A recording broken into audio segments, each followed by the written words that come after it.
नमो भगवते वासुदेवाय। ओम नमो भगवते वासुदेवाय। ओम नमो भगवते वासुदेवाय।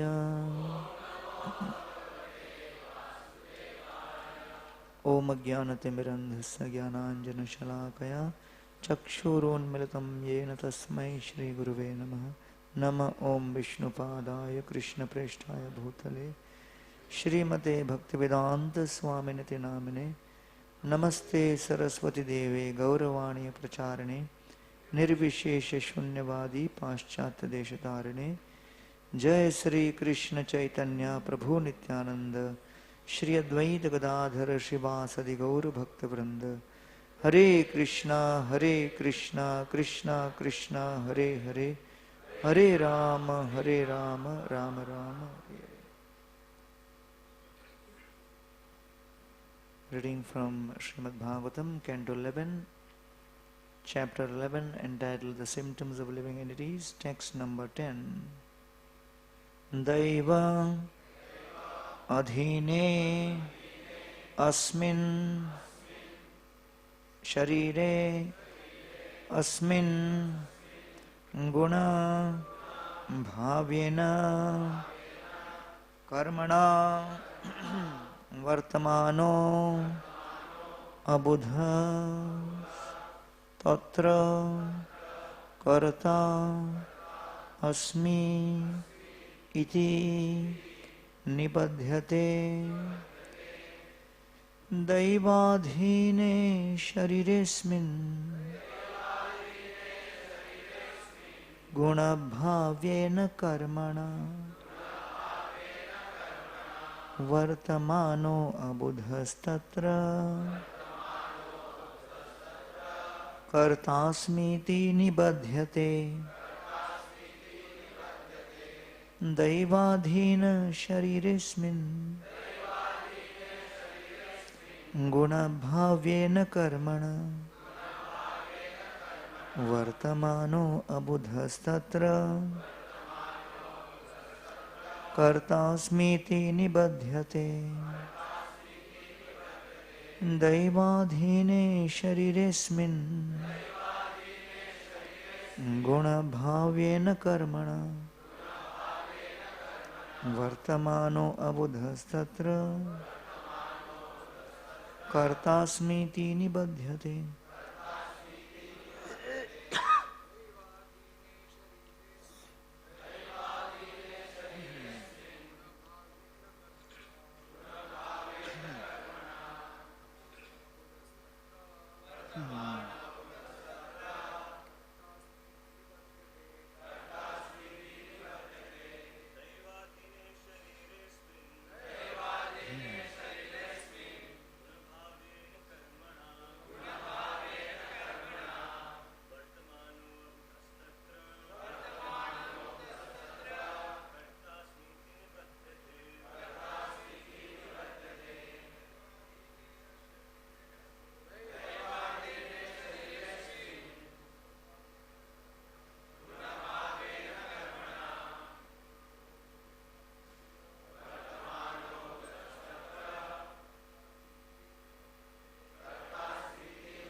Mataji.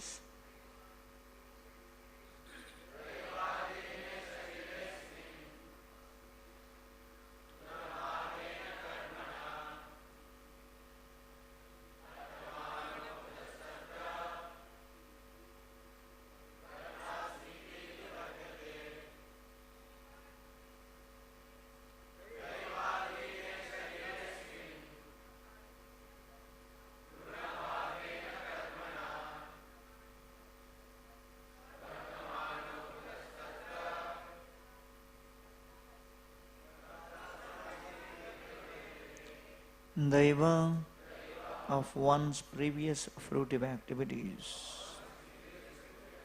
Adhine, which is under the influence. Sharire, in the material body. Asmin, in this. Guna, by the modes of nature. Bhavyena, which are produced. Karmana, by fruitive activities. Vartamana, being situated. Abudha, one who is foolish. Tatra, within the bodily functions. Karta, the doer. Asmi, I am. Iti, thus. Nibadhyate, is bound up. Translation, purport by disciples of His Divine Grace, Srila Bhaktivedanta Swami Prabhupada. An unintelligent person situated within the body, created by his previous fruitive activities, thinks, I am the performer of action. Bewildered by false ego, such a foolish person is therefore bound up by fruitive activities, which are in fact carried out by the modes of nature. Purport. As stated in Bhagavad Gita 3.27, Prakrite kriyamanani gune karmani sarvasya ahankara vimudhatma kartahamiti manyate. The living entity is dependent on the Supreme Entity, Lord Krishna, but because of false pride, he ignores the Supreme Personality of Godhead and considers himself to be the performer of action and enjoyer of everything. Srila Madhvacharya states that just as a king punishes a rebellious subject, the Supreme Lord punishes the sinful living entity by forcing him to transmigrate from one body to another in the network of the illusory energy. Daivadhine shariresmin guna bhavyena karmana vartamano abudhas tatra kartasmi iti nibadhyate. So, this is the continued description of the Uddhav Gita, where Lord Krishna is describing to his dear, most intimate associate, Uddhavji, on transcendental knowledge as he is preparing himself to share that knowledge with the sages in Badrikashram. So, the main theme which this particular verse is focusing on is how the living entity misidentifies with the material body, material nature, with the desire to control and enjoy. At the very beginning of creation, Brahmaji is given the task by the Supreme Lord to create a material world so that each living entity can be under the illusion that he is the controller and he is the enjoyer. In the second canto, it is described the nature of this illusion. How does the living entity manage to think that I am in control and I am the enjoyer, although the Lord is the controller and enjoyer? So it is said, Atma Maya Rite Rajan na parasyanu bhavatmana na ghatetartha sambandha swapna drashtur ivanjasa. So Krishna manifests a dream-like situation where the jiva, under the influence of illusory energy, thinks that I am controlling, I am enjoying.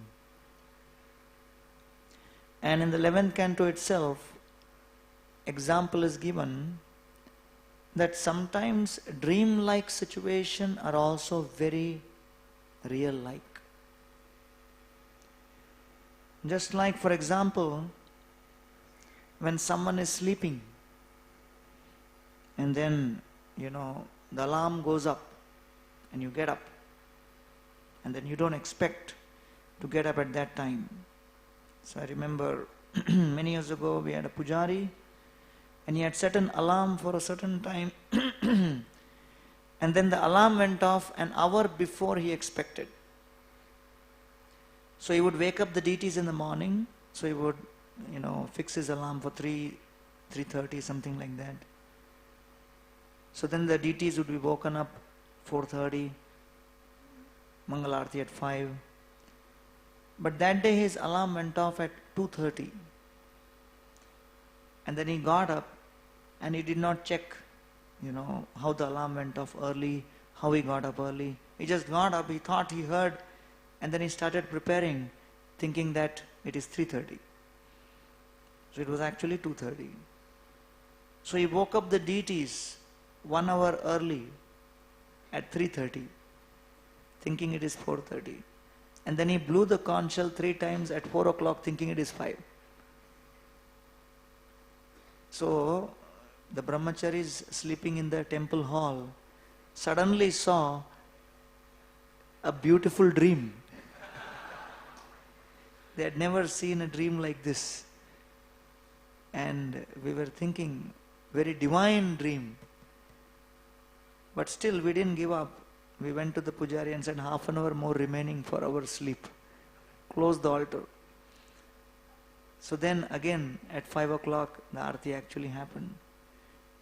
And we were appreciating this devotee that he is in so much of anxiety to worship the Lord, to serve the Lord, that generally we would want to sleep more. But he is going in the direction of forgetting sleep and just trying to serve the Lord with eagerness and intensity. So similarly, in the 11th canto is described an opposite example. Someone is sleeping and then in the dream he sees he has woken up. Sometimes it happens that in the dream you are thinking you have woken up, you have taken bath, you are doing Mangalarti also. In the dream. And then suddenly you hear the shank and then you realize, oh, this was a dream. So therefore, if someone has already woken up, then it is easy.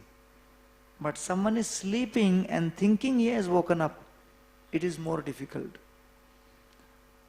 So therefore, when the jiva under the influence of material energy is trying to enjoy the objects of this world, the jiva is in the mood of dreaming, thinking that this is real, thinking this body is real, thinking my ability to control this body is real, thinking that things in relationship to this body are mine to enjoy, they are real.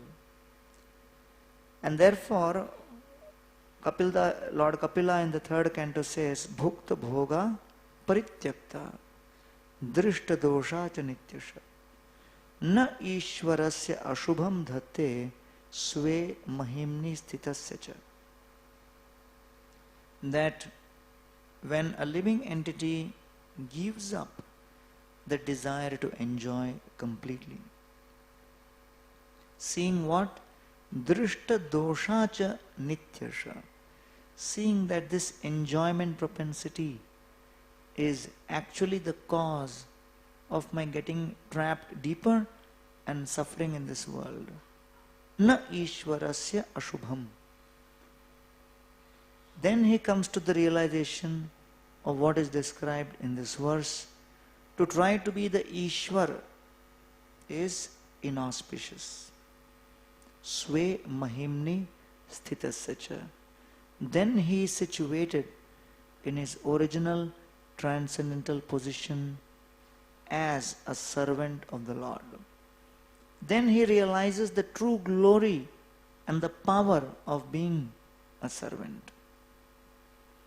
And so, Srila Prabhupada writes in one of the purports of the Srimad Bhagavatam that Kaliyuga is a royal edition of animals, where majority of the souls in Kaliyuga are totally unaware of the real goal of life, simply concerned with controlling and enjoying, thinking this is going to be real pleasure.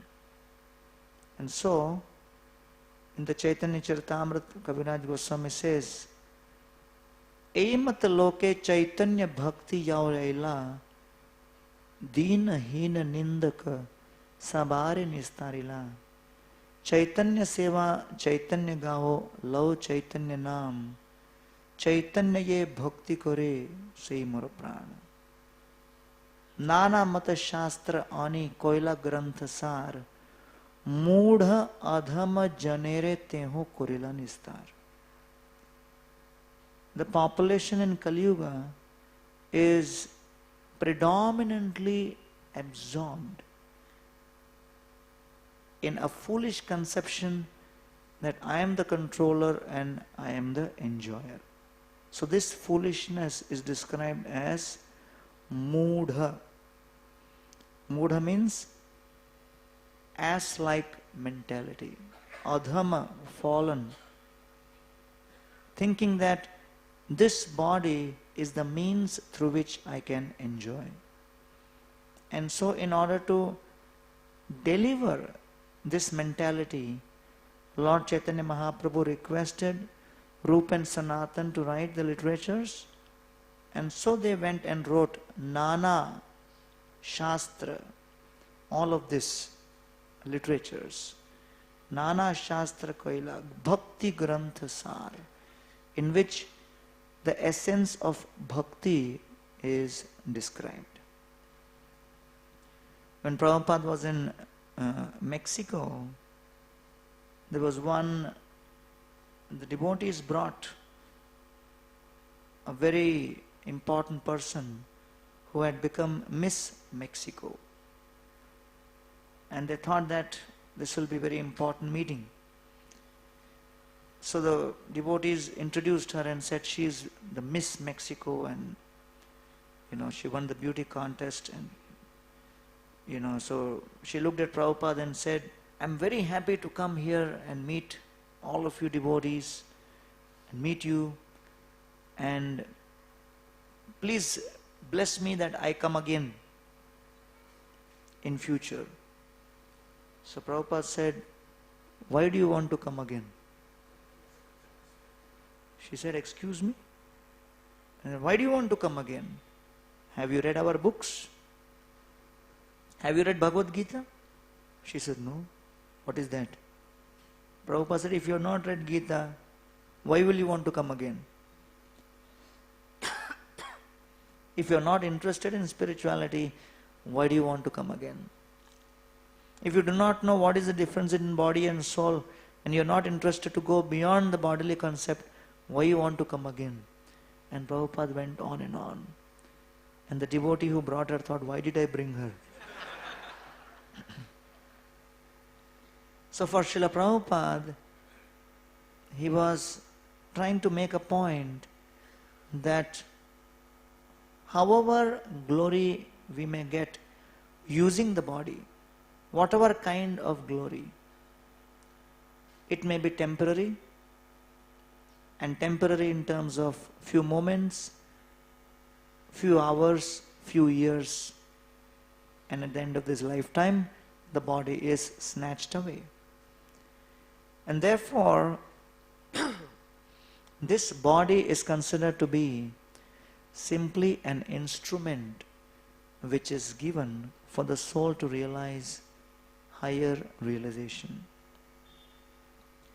And so Brahma at the time of creation, he prays to the Lord, Kshuta trit tridhatubir ima muhur ardyamana Shitoshna vata varashay itare taracha Kamagnina achyutarusha cha sadurbharena sampashyato mana urukrama sidate me. My dear Lord, you have inspired me, instructed me to create this body.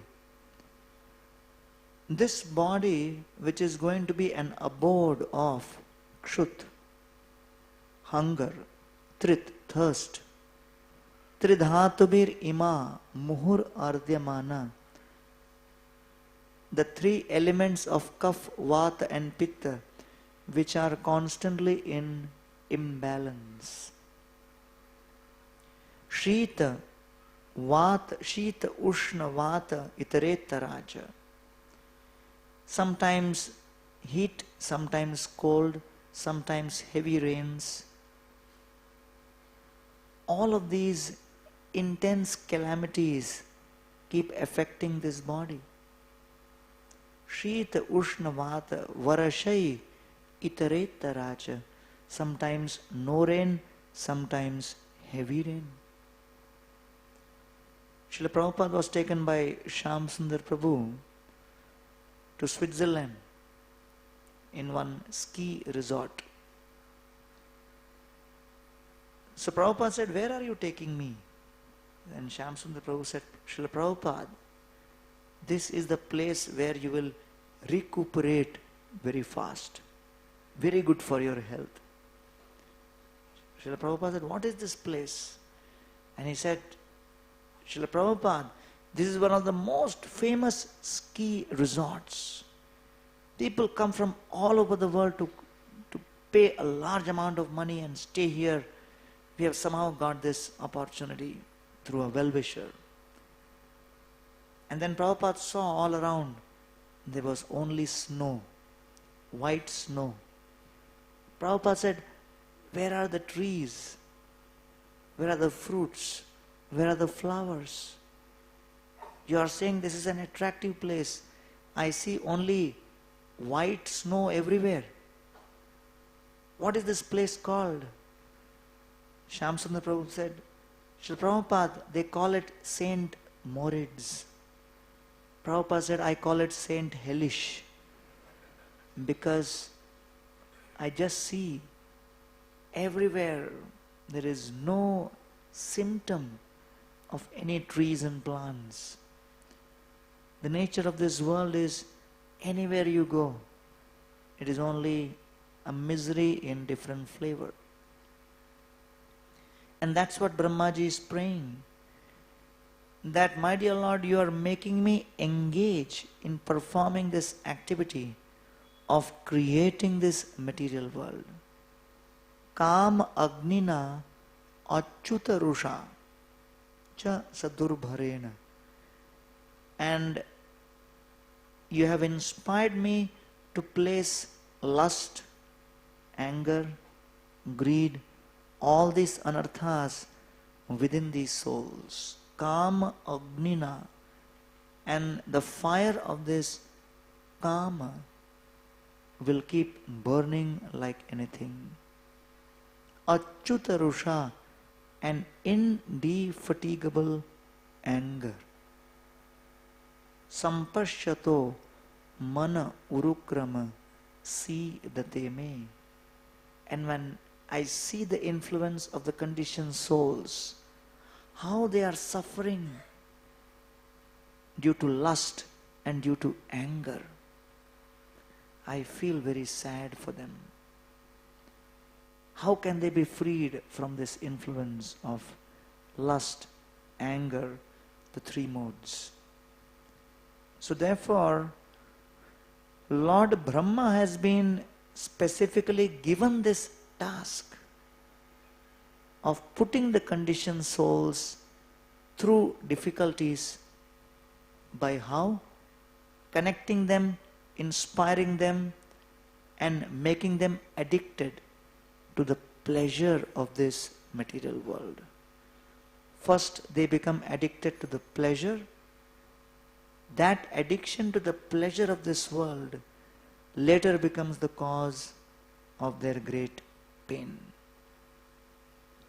And therefore, Rupa Goswami, he prays to Lord Chaitanya Mahaprabhu. Mora karma mora hate golai bandhiya, ku vishaya vishtha garte diyache philaiya. My dear Lord, this material opulence and material assets and sense gratification is just like a quicksand. It is making us pull down into the mud of the quicksand faster and deeper. And it is as if I am tying my own neck with these ropes of attachment. And using these ropes, I am dragging myself down. Mora karma, mora hate, galai bandhiya, kubishaya, and all of these sense objects which apparently appear so attractive. Vishtha garthe diyache felaiya. It is actually making me sink deeper into the pit of material existence.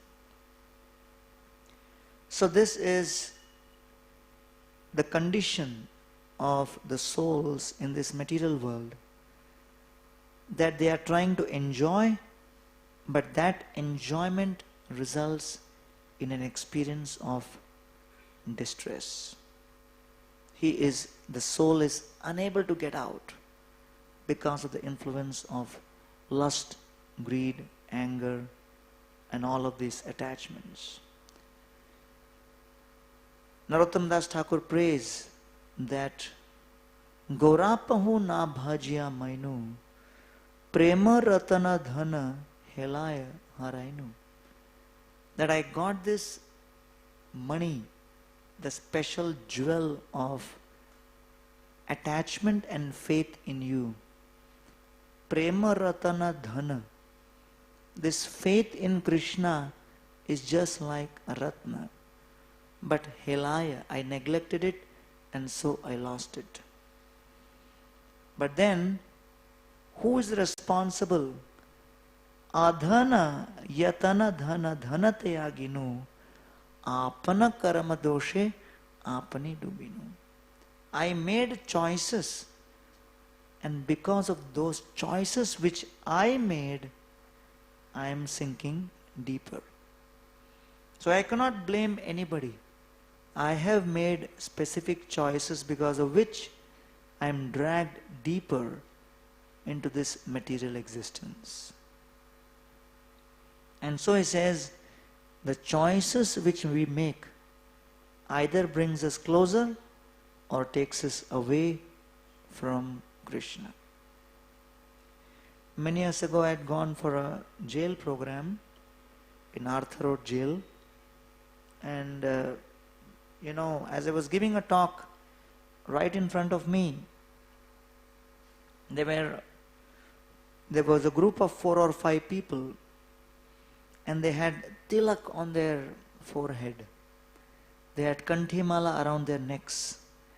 They had lockets on the kanthimala which had photos of Krishna. Now, one good thing about jail program is audience is guaranteed.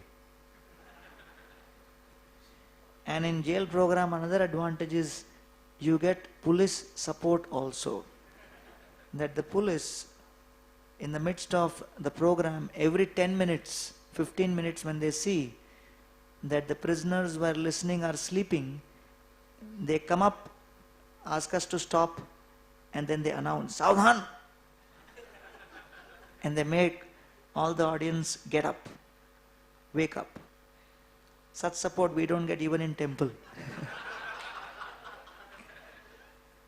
So, when I saw these people with kanthimala and tilak and everything, I was bewildered. I was confused. I was speaking, but my attention was going again and again back to them. And I was thinking, who are they?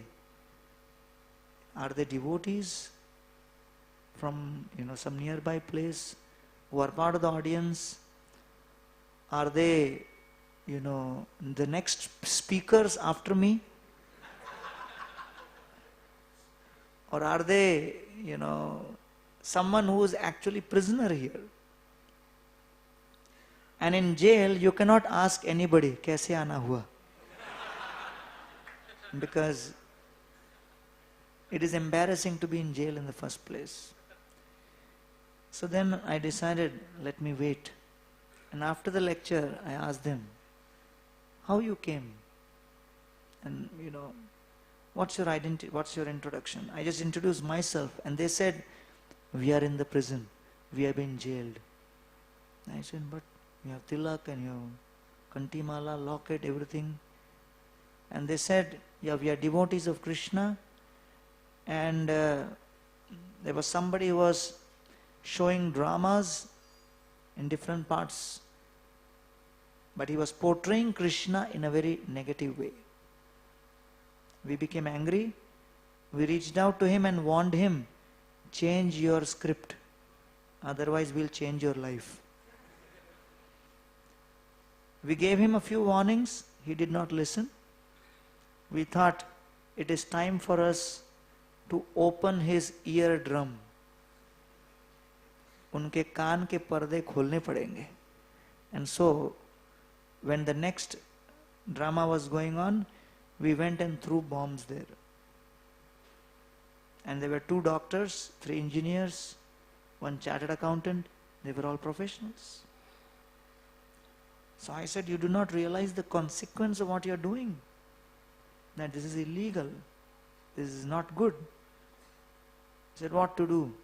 When anger overwhelms you, you cannot see what is good, what is bad. The influence of anger is blinding. And therefore, here we find that Lord Krishna is giving Brahmaji that task. Create a facility for the conditioned souls to express their lust and express their anger. And Brahmaji is saying, I'm fed up with this, my dear Lord. This is my service, to make sure everyone gets trapped. As a devotee, that's his service. To make sure people go deeper in Maya. Facilitate that. So this is the thankless task of Brahmaji. So therefore, in the 11th canto, Uddhavaji says, in the discussion with Krishna, Tapatrayena bhitasya ghore santapyamanasya bhavadvanisha pashyami nanyat sharanam tava angri dvanda atapatrat amritabhivarshat. That, my dear Lord, tapatrayena, the influence of the 3 modes of nature, is bound us very deeply. Santapyamanasya bhavadmanisha pashyami. I am burning in this forest fire. I do not know the means to get out. The only means I see is your lotus feet. In the midst of this fire of material existence, in the midst of his incessant rainfall of miseries, your lotus feet act as an umbrella. That umbrella protects me from the influence of non-stop rain of miseries. And therefore Narottam Das Thakur says, Satsanga chhadi koinu asate bilas te karane lagilu ye karma bandha phas. That as soon as the desire to enjoy comes, one will leave the satsanga and one will engage and engross in asata. Asate vilas. And then te karane lagilu ye karma bandha phas. One is trapped by karma bandhan. When that happens, what is the result? Bishaya bishama visha satata khainu Gaur kirtan rase magana na hoinu. One becomes engrossed in enjoying Vishaya.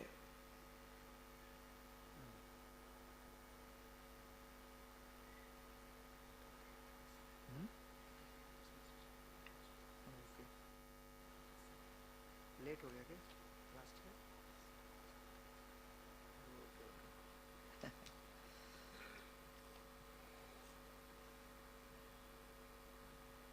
So, Vishaya Vishama Visha Satata Khainu Gaur Kirtana Rase Maganana Hoinu. The question is asked, which is more dangerous, Vish or Vishaya? Vish means poison and Vishaya means sense objects. So if you compare Vishaya to Vish, which is more powerful? Which is more deadly? Which is more dangerous? Which is more influential? Naturally, it is ISKCON Bhagavatam class. So has to be Vishaya.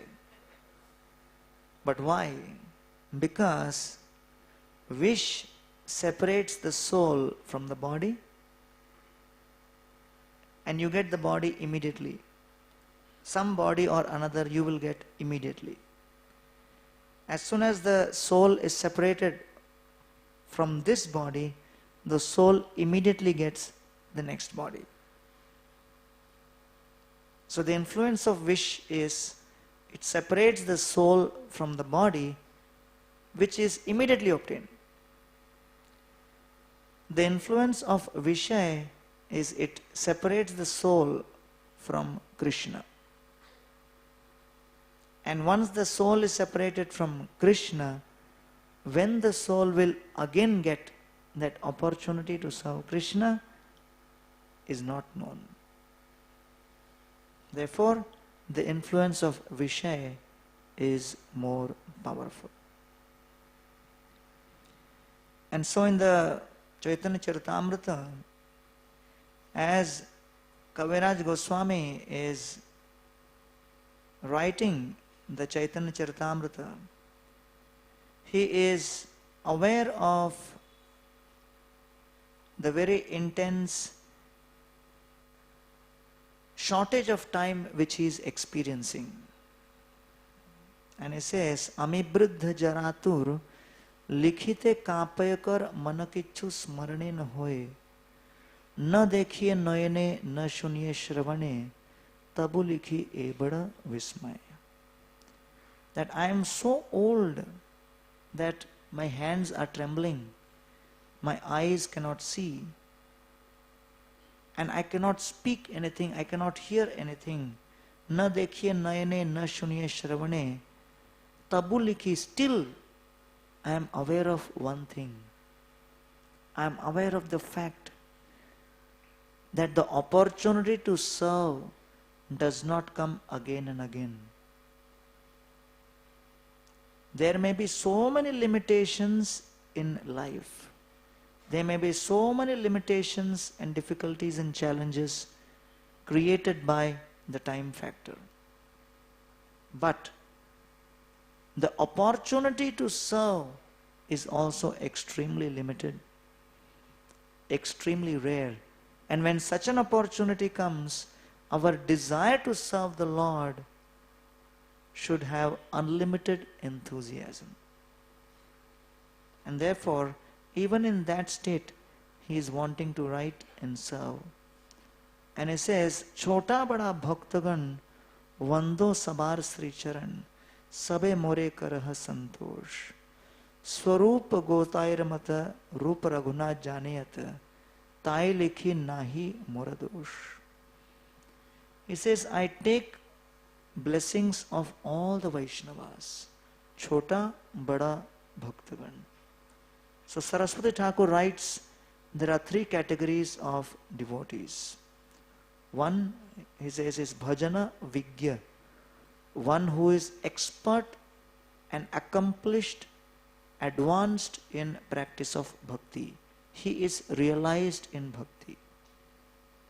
Second is bhajana shila, one who has just received initiation and who is engaged in surrendering actively to the Lord.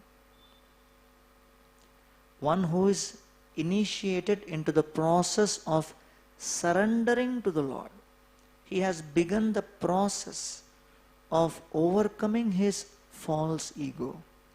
He has begun the process of moving out of the comfort zone.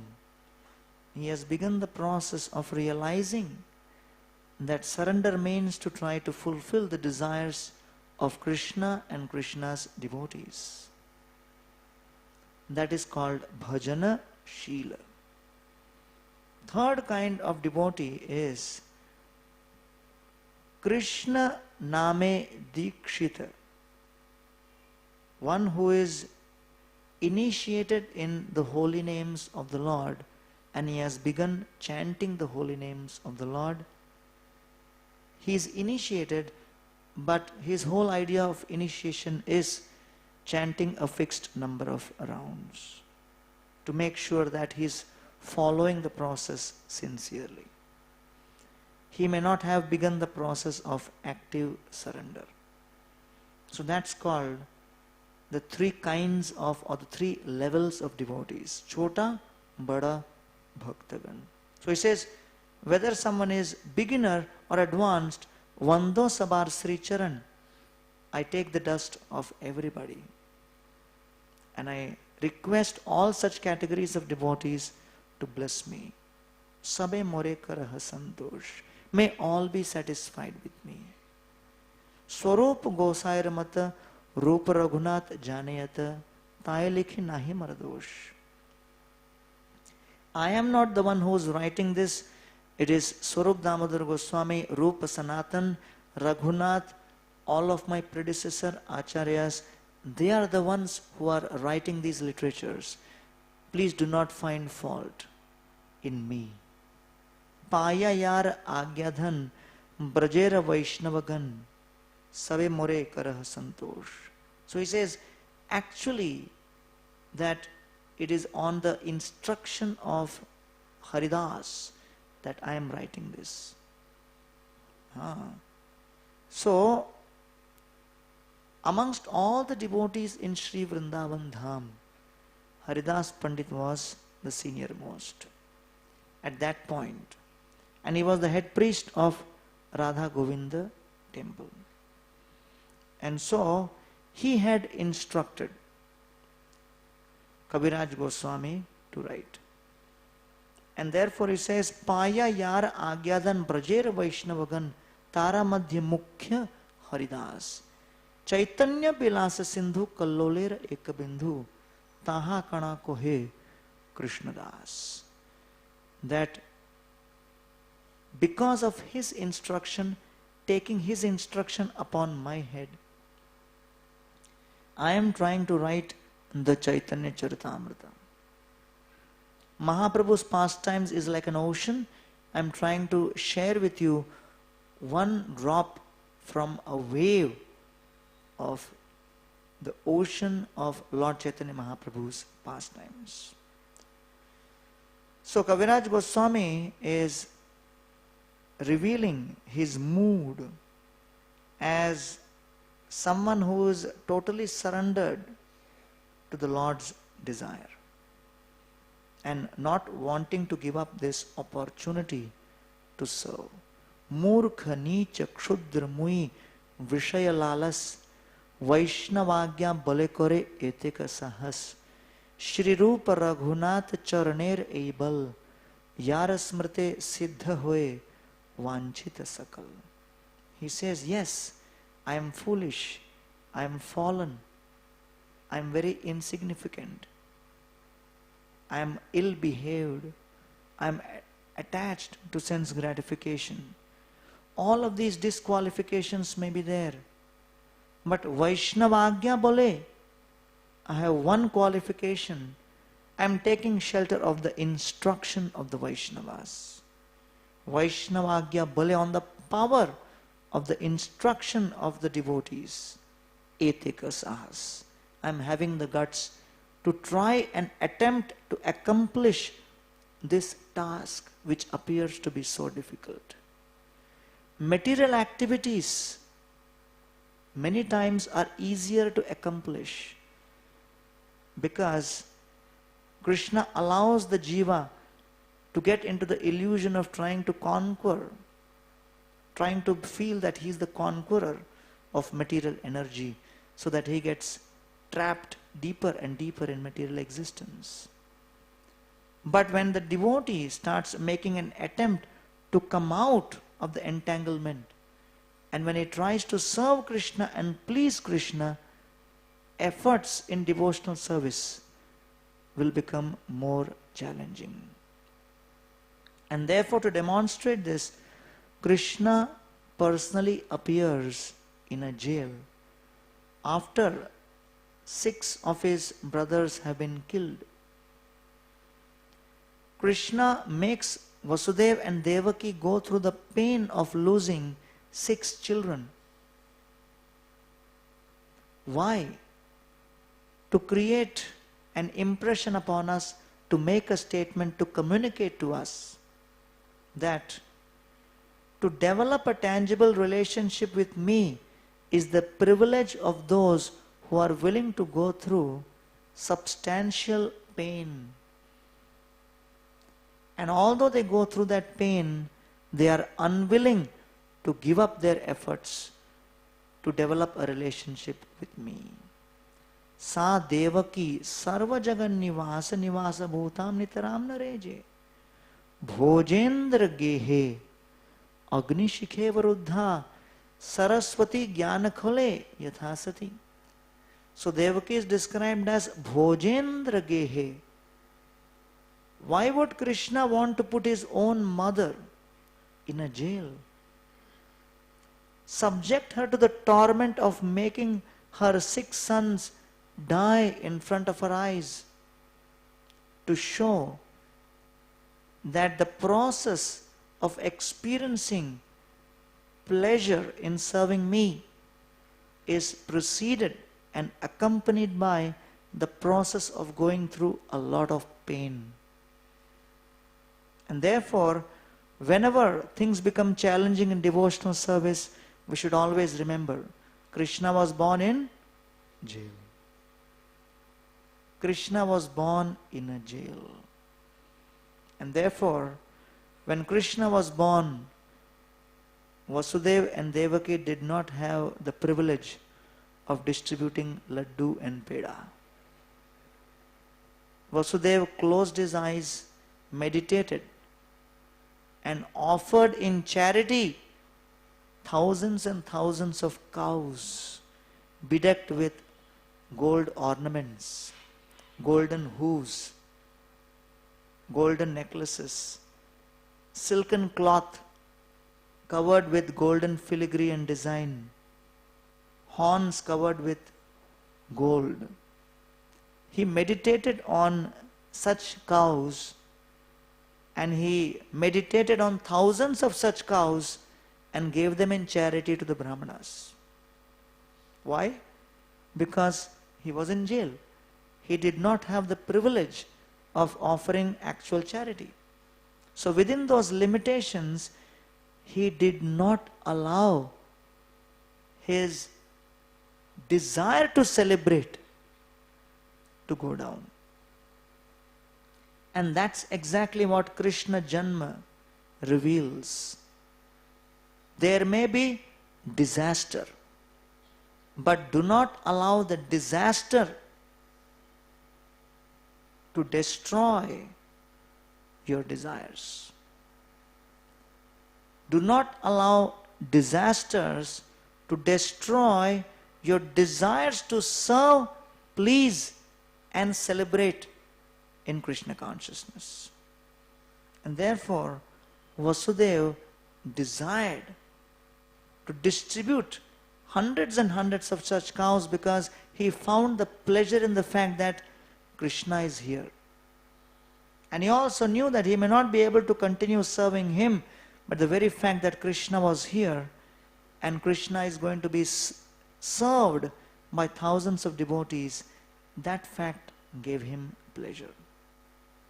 Of course, to Vasudev's credit, after Kamsa had been killed, when Vasudev got the opportunity, Vasudev organized, when he became the king, or when he actually got control, the first thing he did was actually got such cows, decorate them with gold, and gave in charity. He didn't forget it. He remembered that I had given, dakshina, dan, charity in credit. So he made sure it was taken care. So because someone may get inspired by the meditative dakshina, the charity made in meditation by Vasudeva. So therefore, these beautiful examples reveal that the ultimate process of Krishna consciousness is to help us realize I cannot control, I cannot enjoy. Let me try to serve and please the Lord. And all the challenges and difficulties which may come in the process of going through that is actually an opportunity for me to show to Krishna that I am sincere in my efforts to serve you. So we find that in Chaitanya Charitamrita, on the occasion of Rath Yatra, we'll discuss one pastime of Maharaj Prataprudra, who was the king. Because this particular verse today describes how when one tries to be the Ishvara, one goes through suffering. And Prabhupada mentions in the purport, Prakrite kriyamanani gune karmani sarvasya ahankara vimudatma kartaham iti manyate. One should not think that I am the controller. So a king is generally supposed to be in the bhav, Ishvara bhava. Ishvara bhava means the bhav of being the controller. And so Prataprudra Maharaj was not being allowed darshan by Mahaprabhu. And he was feeling restless. And so in the 12th chapter, Prataprudra Maharaj is expressing to the devotees, including Nityananda Prabhu, that I want the darshan of Lord Chaitanya Mahaprabhu, otherwise I will give up my life.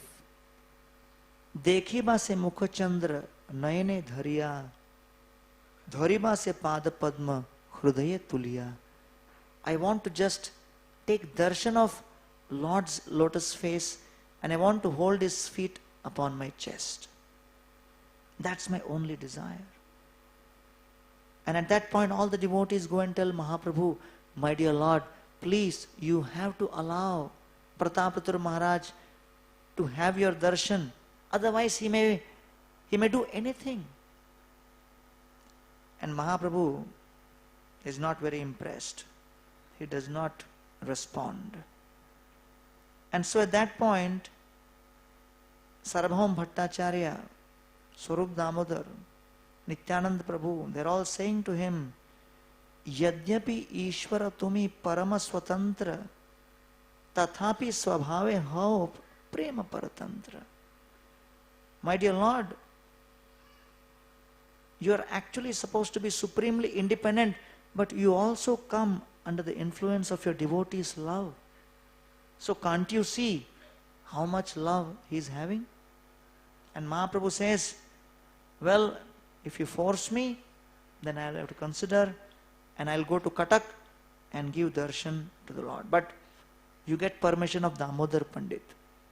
And Damodar Pandit was famous for always giving instructions to Lord Chaitanya Mahaprabhu and telling him, do this, don't do this, do this, don't do this.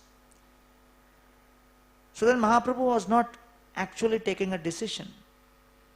And so Nityananda Prabhu came to him and he says that, my dear Lord, if you do not give darshan to Prataprudra Maharaj, a major disaster will happen. And Mahaprabhu said, what disaster? And Nityananda Prabhu says, Kintu anuragi loka swabhava ek hoye, ishtana paile nij prana se chhade. We have heard stories in this world that when there are love affairs and the love is very intense, sometimes because of not being able to meet with one's beloved, one of the lovers commits suicide. And here Prataprudra Maharaj's affection for you is very intense. He has declared if you do not give darshan, he may commit suicide. And my dear Lord, we will be to blame. If the king commits suicide, it will be a scandal. And therefore, please, we should not allow this to happen. I have a suggestion. Ek bahirvas yadi deha kripa kuri, taha paya prana rakhe, tomar asha dhuri. Just give him one chadar. You are wearing a chadar, send that chadar to him. You don't have to go. But at least if you receive the chadar, he will get one thing. What? Hope. Because the greatest gift which we can give to someone is not our physical presence, is not money, is not various kinds of gifts. It is hope. Because when a person loses hope, he loses everything. When a person has hope, he can get everything. And therefore, we have in this pastime of Sakshi Gopal that it is described, E vakya achi mora Sakshi Mahajan, Yara vakya satya kori mane tribhuvan. That Brahmana says that although the elder Brahmana is refusing to give his daughter in marriage, Lord Gopal has been witness. I will go and call Gopal to be witness. Ei vake ache mora Sakshi Mahajan. I have belief, I have faith in Krishna's words. I have belief in his reciprocation with his devotees. I have total trust in his consistency. So Prabhupada writes in the purport, this belief in Krishna's words, this faith in Krishna's words, belief in his reciprocation with his devotees, and having full trust in the consistency of his values, this is the greatest asset which one can have. That Brahmana did not have money, he did not have high birth, he did not have political influence, he did not have any of these things. From the material perspective, he did not carry any of these assets. But what he had the assets of faith in Krishna's words and faith that Krishna will always protect his devotees, Krishna will reciprocate with his devotees. This faith, trust and belief is the greatest asset. Because this creates hope. And when one has that hope, everything else ultimately manifests. And so Srila Prabhupada gives his own example. I went to America with nothing. I did not have money, I did not have contacts, I did not have any political influence. But now, ISKCON has spread. Why? Because I had trust and faith in the words of Srila Saraswati Thakur. I had faith in the words of Sri Chaitanya Mahaprabhu. Prithvi tyachiyata nagaradigram. So therefore, we go to material organizations, material universities, material businesses, material efforts and endeavors to acquire material assets. We come to the Vaishnava Satsang, we come to the association of devotees, we come to ISKCON to acquire the greatest spiritual asset. And that is the trust in Krishna's words, trust in the Vaishnava's hope and belief. And that fills our heart with the greatest power, which is hope. And so, Srila Prabhupada is in the top floor of ISKCON Juhu. This is just around 75, 76. He's talking to a group of, devotees. Suddenly, one top businessman who he enters. And Prabhupada turns to this businessman and he says, "Oh, I didn't expect you to come, Mr. Mohta." And then Prabhupada introduces him. This is Mr. Bridge Ratan Mohta, one of the very, very big businessmen, very influential. And Mr. Mohta, he folds his hand and says, "Srila Prabhupada, actually, you went to America with 40 rupees and now you have 40 crore rupees worth of assets all over the world. You are the real businessman." Prabhupada immediately turned to him and said, "Why don't you join my business then?" He said, "I'll take some time." Then Prabhupada said, "Okay, you assist in my business by helping us build this Radharas Bihari temple."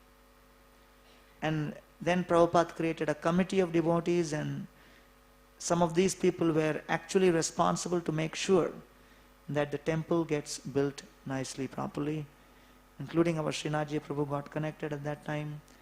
And so Prabhupada was engaging many, many devotees in this process. And therefore, initially, he had nothing. But what did he have? He had hope, he had faith, and that hope and faith is the greatest assets, is the greatest asset which attracts everything else, which makes everything else follow through. Prabhupada was in Delhi, and Prabhupada had given instruction on how book distribution was important, and giving part of the Lakshmi for the book fund was important. Because initially when Prabhupada was writing books, he was penniless, but he was not hopeless. So he was sitting and writing purports in Radha Damodar temple. One Brajavasi entered. And the Brajavasi looked at Prabhupada and said, "Oh, Swamiji, you are writing with a Parker pen? You are writing with a Parker pen?" Prabhupada said, "I am not only writing with a Parker pen, but whatever words I am writing as purports to the Bhagavatam, that will help the conditioned soul Parker the material world, cross over the material world." And so Prabhupada, in that solitude of the room in Radha Damodar temple, did not have material assets, but he had profuse quantities of that spiritual assets. Therefore, Shrinvatam Swakatham Krishna Punya Shravana Kirtana. Without piety, you cannot have any assets. So asset is punya. That piety. How do you get that piety? Shravana Kirtana. So if you feel my faith is low, you have to engage in more hearing and chanting and develop faith in Krishna. That's what the Sakshi Gopal pastime reveals. The faith, it shows the power of faith of that Brahmana. And by the power of that faith, Krishna walked all the way from Vrindavan towards Orissa. Krishna moves by the power of the devotee's faith. And so here was Srila Prabhupada without any money while printing the books. And then when Prabhupada later established ISKCON, devotees were distributing books worth thousands of dollars, and Prabhupada had made a rule that whatever money comes, 50% should go to the book fund. So Prabhupada came to Delhi, and at the airport they were receiving him. They had kept a stage for Prabhupada, and there was a press. Many people had visited, waiting to hear from Prabhupada. Tejas Prabhu, he was there, and he took a garland, and he was about to offer that garland to Prabhupada because he was the president. So as he was about to offer the garland, and people were clicking photos, and he came right next to Prabhupada, just above his head, to put the garland. Prabhupada immediately took his cane and said, "Stop." With his cane he indicated, "Stop." And he got bewildered. He is now caught in a very strange angle.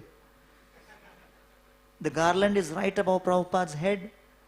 People are watching, waiting, what's going on. And then he's looking at Prabhupada. "Why, Prabhupada, stop me?" Prabhupada said, "How many books you are distributing?" There was like a, performance appraisal happening at that very moment. How many books are you distributing? So he said, "So many numbers." "How much money are you collecting through the distribution of books?" He gave a figure. Prabhupada said, "What are you doing with that fund?"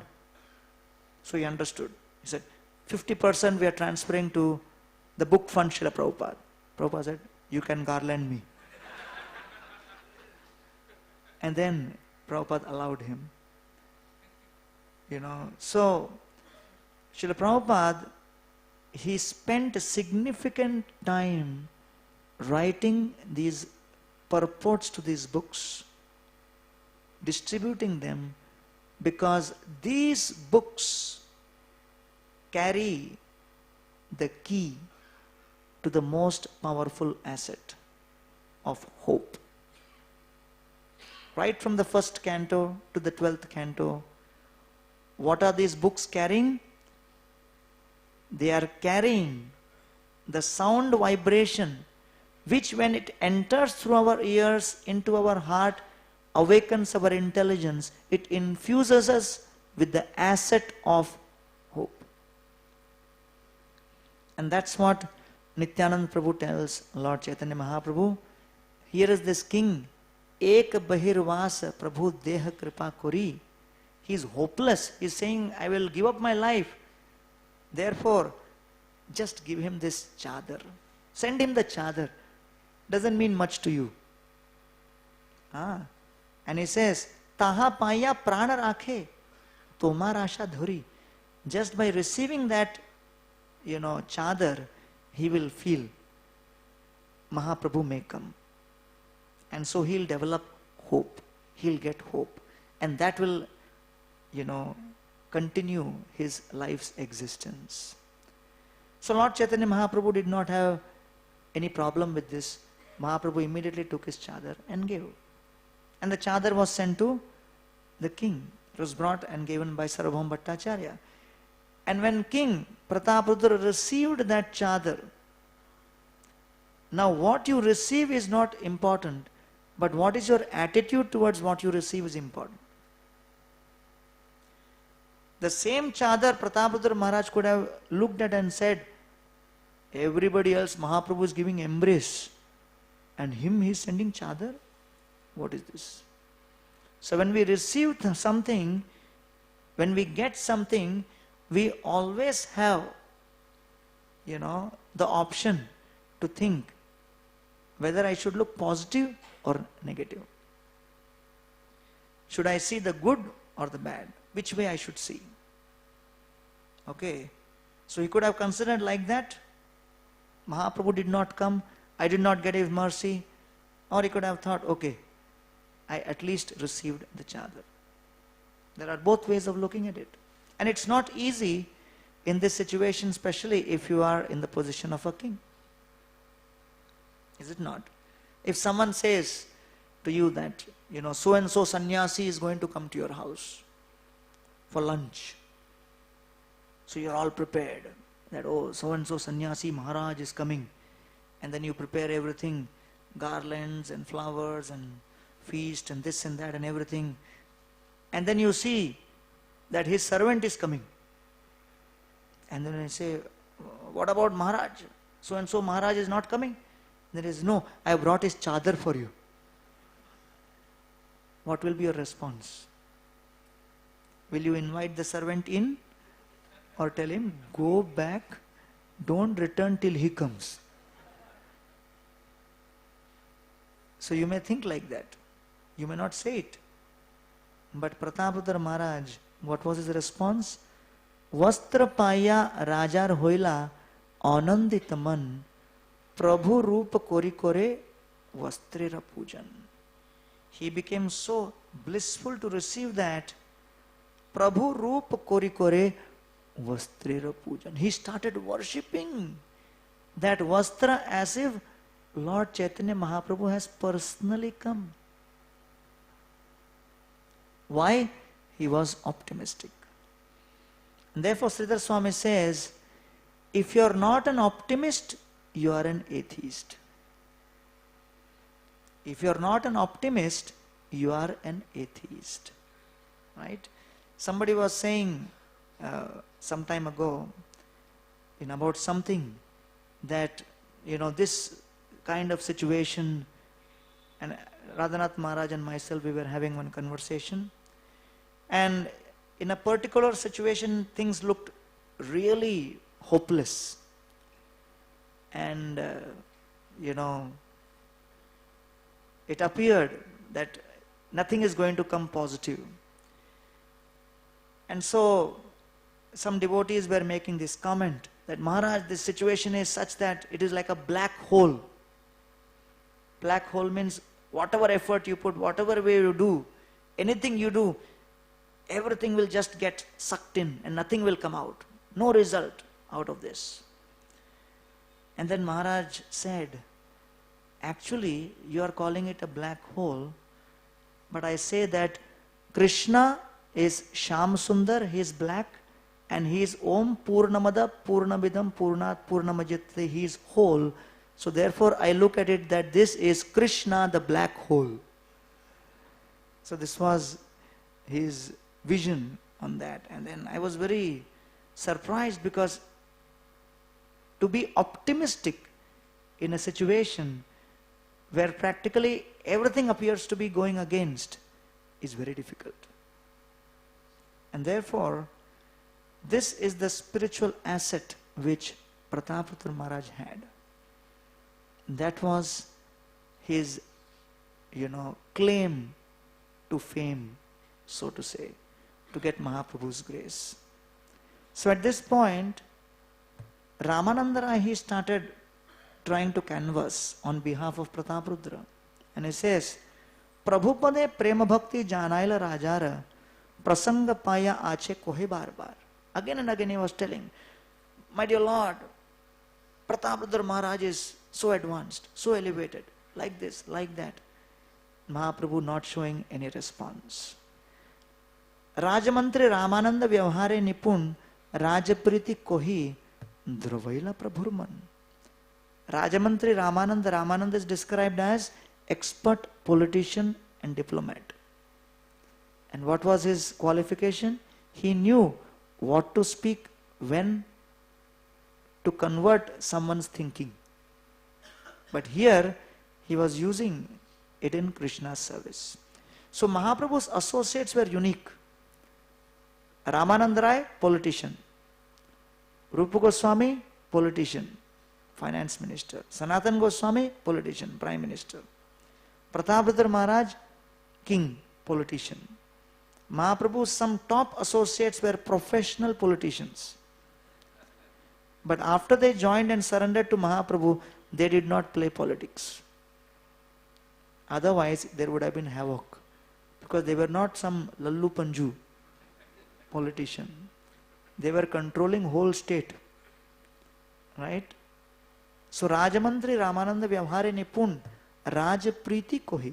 So he described how the king is so positive. So he used his expertise in speaking to try to bring Mahaprabhu closer to Pratapadar Maharaj.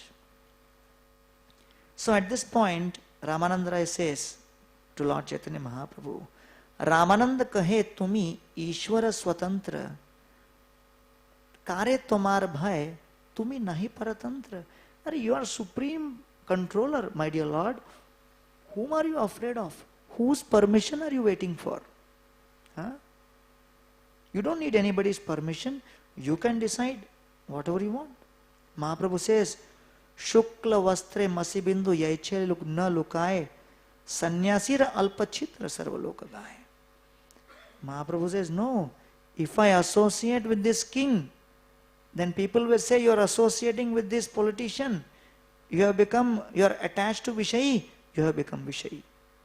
I will be subjected to fault finding. I will be criticized. And not me, but sannyas institution will be criticized. Therefore, I have to be very careful, because Prataprudra Maharaj may be a great soul, but he represents power. And therefore, he represents Ishwar Bhav, as described in this purport.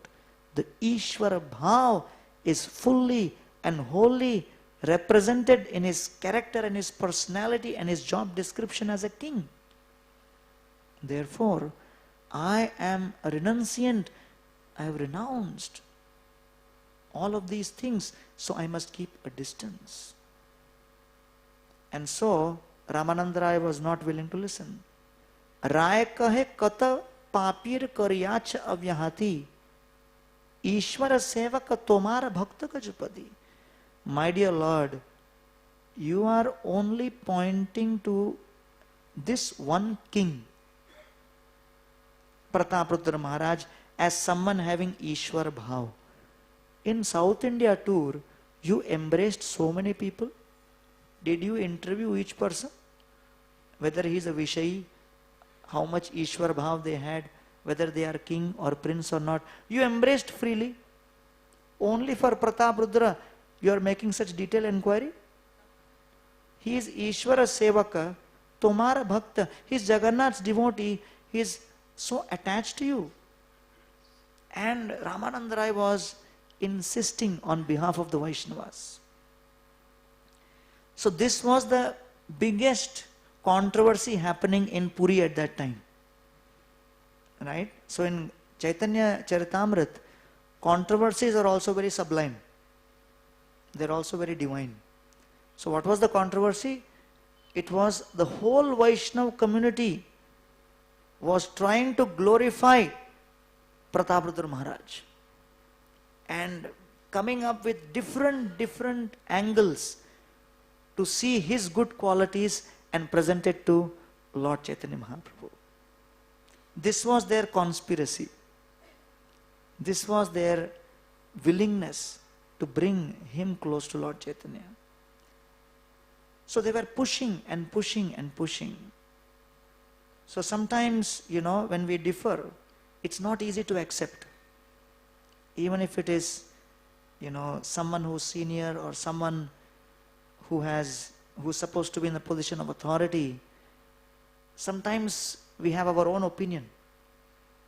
Right? Like, there was this devotee. Prabhupada was in one of the temples in the West Coast, and Srila Prabhupada came and said, do not cook in this particular oil. It is not good for the devotees. But that oil was easily available and cheaper. So the in charge there, the president there was not convinced. So he came to Prabhupada and said, Srila Prabhupada, I heard devotees saying something. I just want to clarify. Prabhupada said, is what? What do you think about cooking in this kind of oil? Prabhupada said, well, it is not first class. Better not to cook. So then the devotee went again. After 3 days, again he came and said to Prabhupada, Srila Prabhupada, if suppose we somehow make arrangements to have the best quality of that oil and we cook in that oil, what do you think will be? what is your opinion? Prabhupada said, well, it is 5th class. He didn't give up. Went again. After 4 days, again asked Prabhupada, Srila Prabhupada, this oil is so readily available. What do you think if we cook in this oil? Prabhupada realized he is not listening. Prabhupada said, well, if that is what you want to do, you can go ahead. He was in ecstasy. I got the sanction, I got the sanction.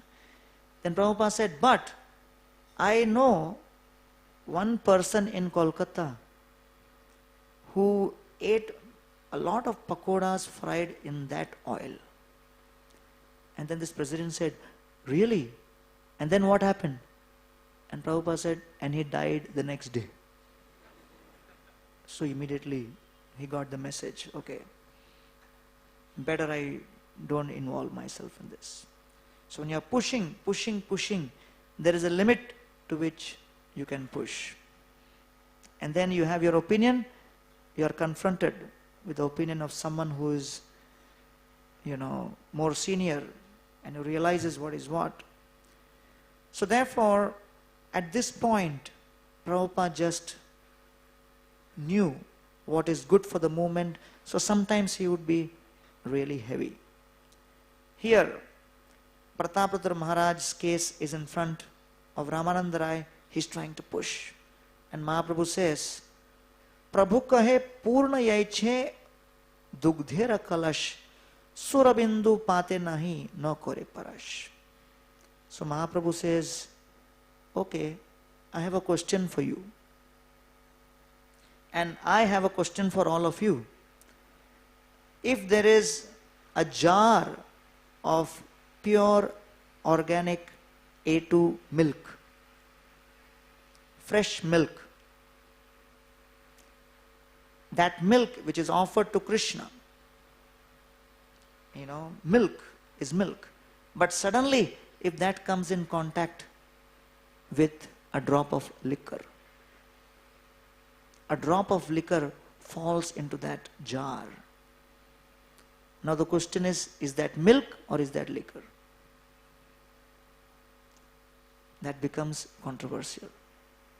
So Mahaprabhu says that actually, Purna Yaiche Dugdhira, it is filled with milk, but one drop of liquor has fallen, it has become liquor.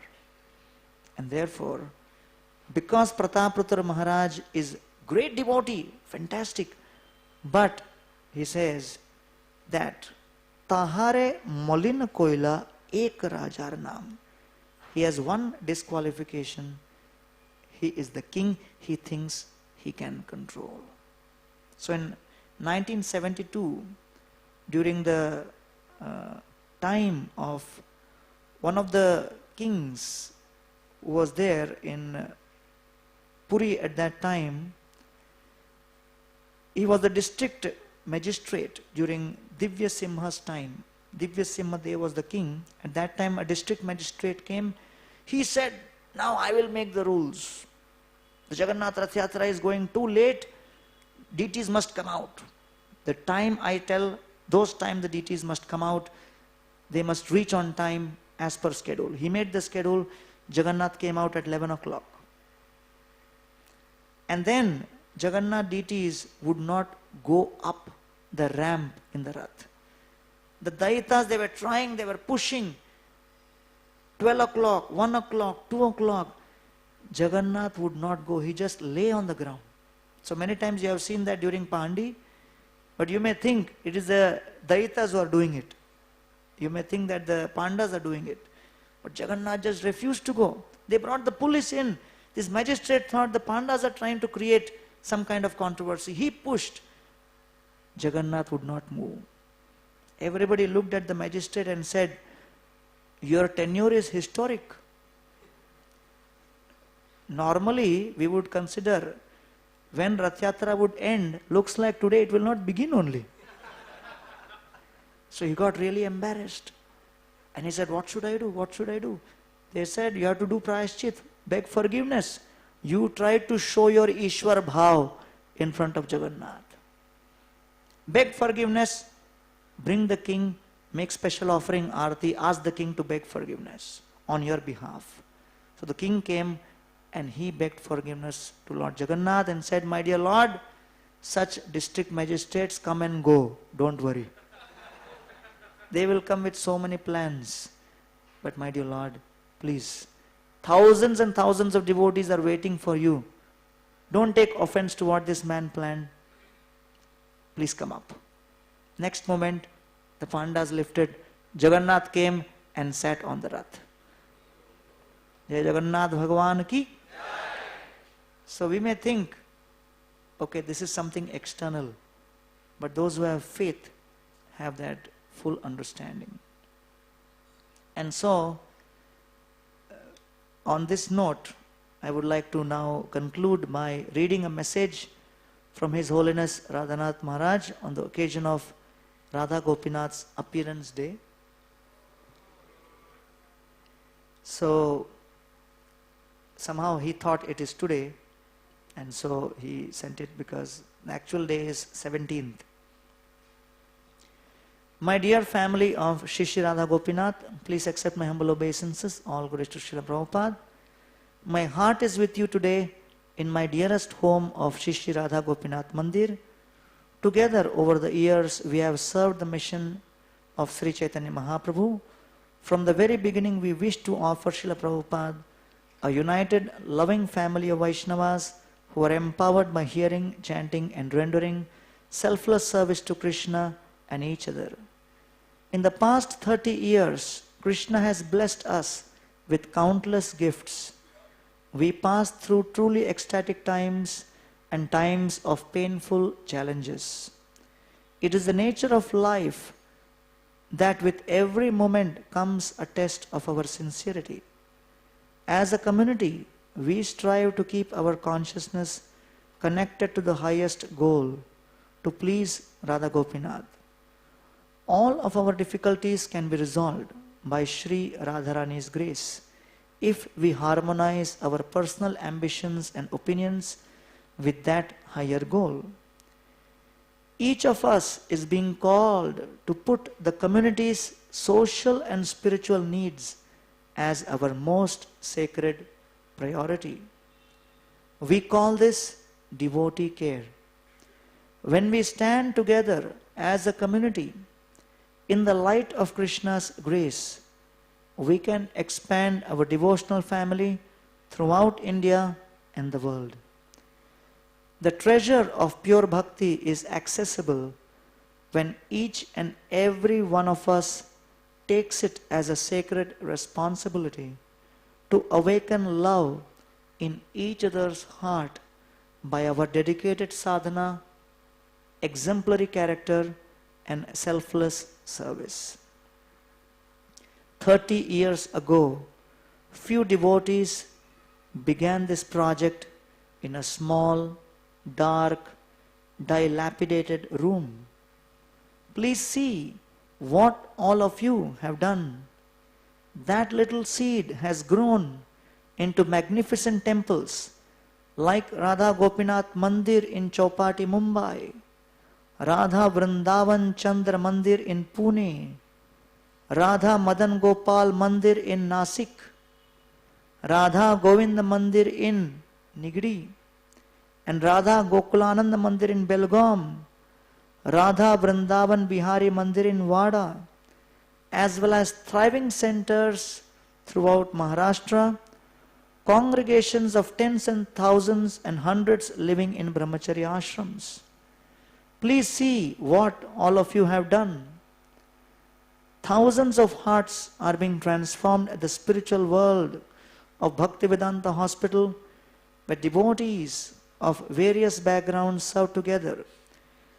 Pilgrims are coming from all over India and the world to Govardhan Eco Village to experience our Vrindavan forest, natural farming, environmental projects, the Bhaktivedanta Vidyapit, the Govardhan School of Yoga, Ayurveda Center, Goshala, Animal Sanctuary, and our very dear Gurukul. Please see what all of you have done.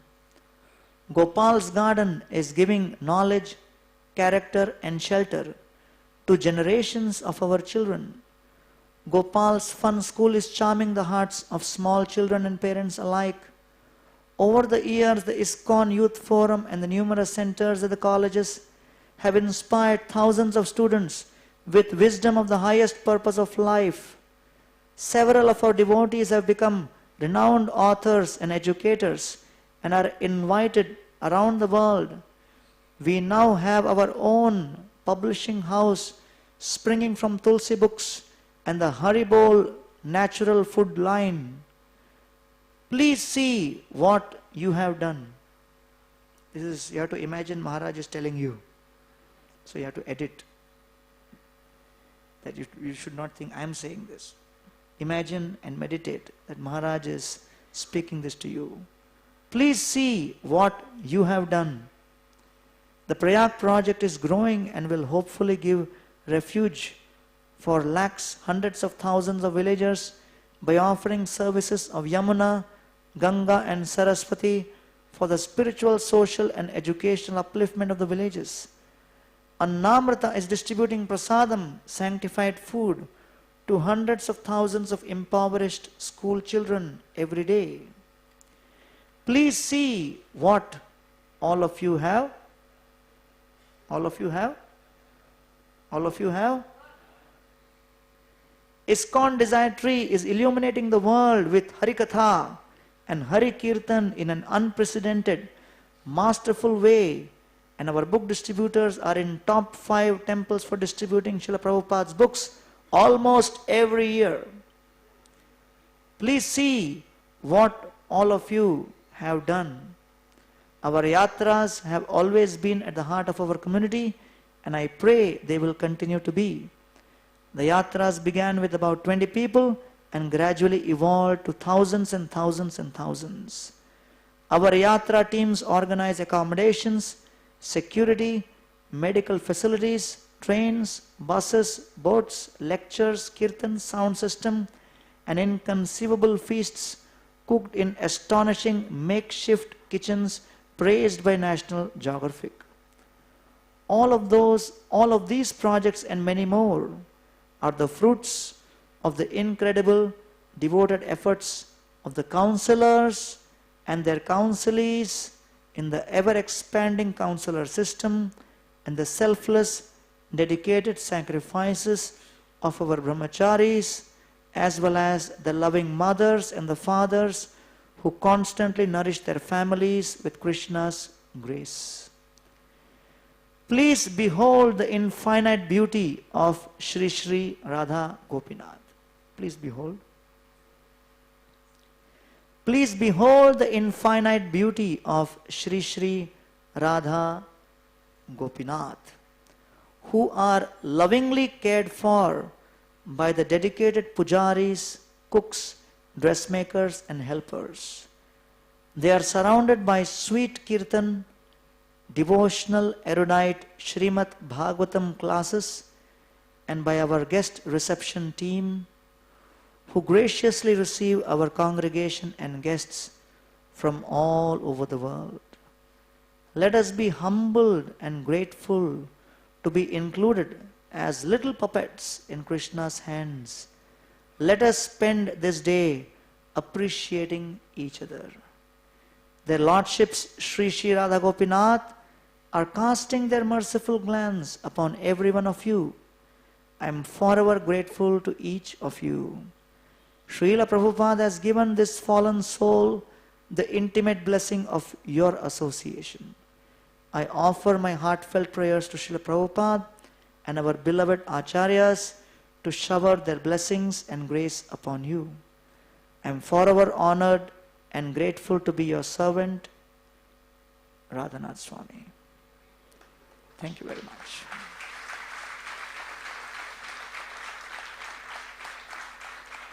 Granthara Srimad Bhagavatam ki Jai Go Premanande.